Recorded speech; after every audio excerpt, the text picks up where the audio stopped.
Okay, ladies and gentlemen, thank you for coming to the Brooklyn Tea Party meeting for Sunday, October 19th, 2025. Today we're going to have a special guest speaker to speak with the Brooklyn Tea Party. That's Elijah Diaz, who's running in the 45th City Council District in Brooklyn, New York. And he is 23 years old, the youngest candidate running in Brooklyn in New York City. So, ladies and gentlemen, without further ado, our guest speaker, Elijah Diaz. Thank you. Thank you, everyone. Now, we're just a week away from the most consequential election of probably all of our lifetimes. And being that we're a week away, we still are unclear about what is to come. And as I've been campaigning as a 23-year-old candidate, I've learned so many things about New York City. I've learned so many things about life. I've learned so many things about being a Republican and really caring about the community. And what I see right now, 1 week before the election, is that we are in deep, deep trouble. Now, we're not just in deep, deep trouble because we face the fact that we may have a socialist mayor in the next 2 weeks, but we are also faced with the fact that we are disillusioned and disunited as a people, as a city. And that's a big problem going into this election, because as soon as we are in this predicament, where let's say we do elect a socialist mayor for the city of New York, we have 4 years to reap the consequences, not only of this election, but of previous things that we did not do. And I'm seeing the things that we did not do in Flatbush, because Flatbush is really a place that has been neglected for so long by politicians. And it took a 23-year-old candidate for a lot of people to wake up and say, wow, politics is actually an important part of our lives. I have people that are 80 years old that have never voted in their lifetime. And it took for me to reach out to them and say, hey, listen, I'm going to you. Your voice is important. Your wisdom, your experience actually matters in this election. For them to come out and vote for the first time, for the very first time, even getting involved in a political setting, giving a political donation, watching the news and seeing what these policies are actually entailing, actually going to the polls and getting out to vote and making their voice heard. It hasn't been done before. And the neglect, the decades and years and generations of neglect in this city has come to this point where we are about to elect a socialist mayor of New York City. And that's something that I want to really hone down on, because if we do have this predicament that we're in, and we do get to the next level and have this guy be our mayor for the next 4 to potentially 8 years, we have to look back and reflect at ourselves and say, where did we go wrong?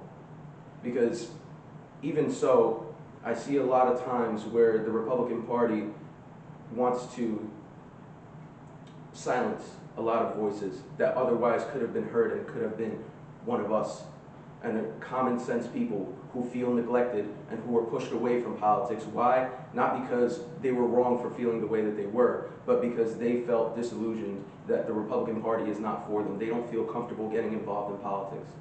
And that goes for both Democrat and Republican. Now, I say this as a candidate who is looking for unity, who is looking to represent not just one group, but all groups of my area. Because the village that raised me in Flatbush is extremely diverse. I don't know just one type of person. I don't know just one group of people. I just don't know one culture. I know the entire exposure that I've had for 23 years of my life. And it's a personal sentiment to me. And I believe that politicians have lost that true feeling, that true nature of public servancy. That we are now in a place where they would rather fabricate the news media, they would rather fabricate their speeches, they would rather fabricate the unions to all believe that socialism is better than working for the people, to going one-on-one. I see you over there. I'm just like, it's disgusting. I know. And I agree with you. because this is why I'm running. I'm running because I want to restore the public servancy of not only the city council, but of the mayor, of the governor, of our elected officials, because we don't have this anymore. Truly, we don't have people who care about us in office. My opponent, Farrah Lewis, she believes that she's the end-all, be-all.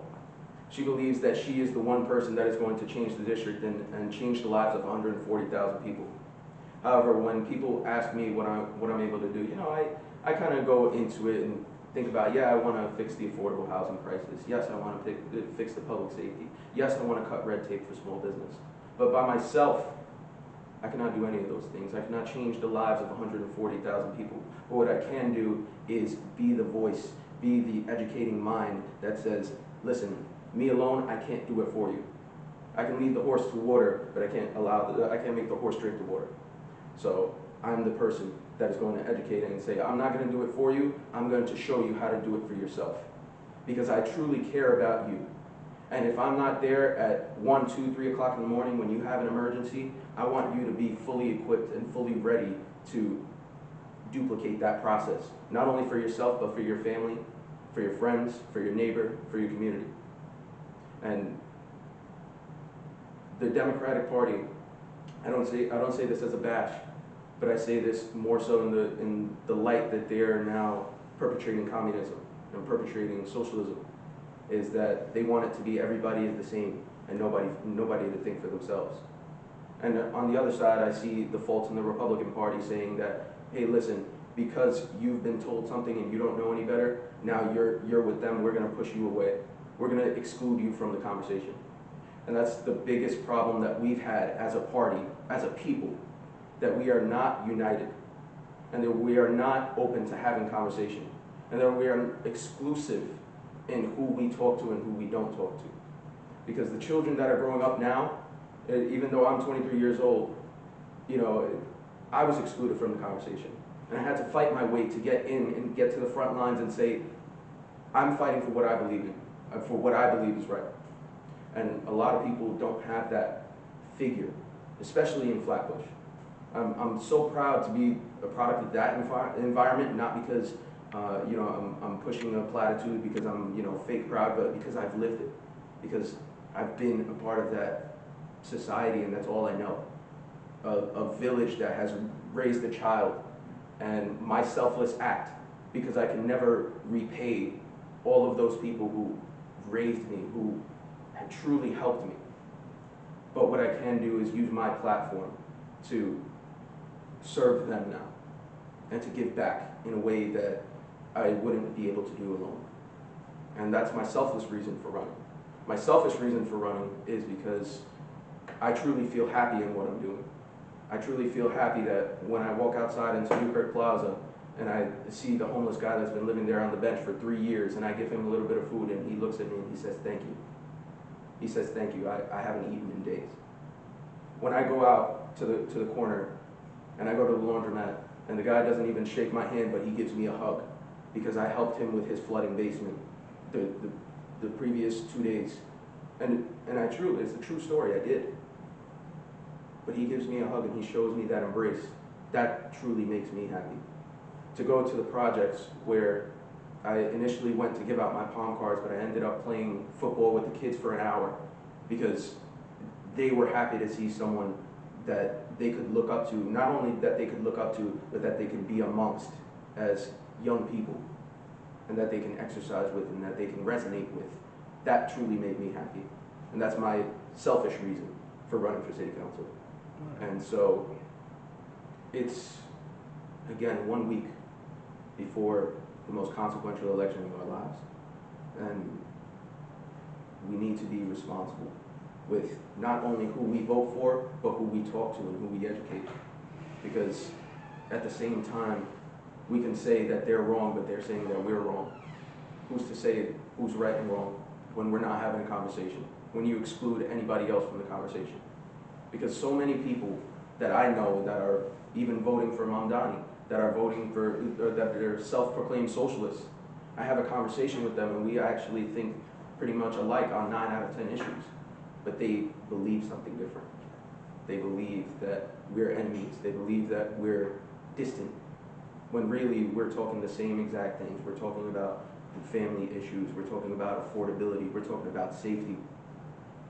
And so if we exclude those people from the conversation, they're going to be led down a path that is not one of the righteous.